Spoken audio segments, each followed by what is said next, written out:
អ្វីដែលជាផលកម្រៃនៃជីវិតគឺការអប់រំចិត្តការនៅចំណេះដឹងកាន់តែដឹងកាន់តែស្ងប់រងាប់ដូច្នេះផលកម្រៃនៃជីវិតមិនមែនត្រឹមតែបានរស់នៅនោះឡើយនៅក្នុងសហសវគ្គវគ្គទី8នៃព្រះគាថាធម្មបទ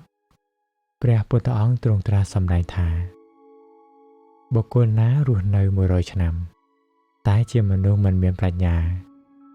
មានចិត្តមិនបានតម្កល់ខ្ជាប់គឺថាការរស់នៅតែមួយថ្ងៃនៃបុគ្គលដែលមានបញ្ញាមានការពិនិត្យពិចារណាជាប្រក្រតីពិតជាប្រសើរជាង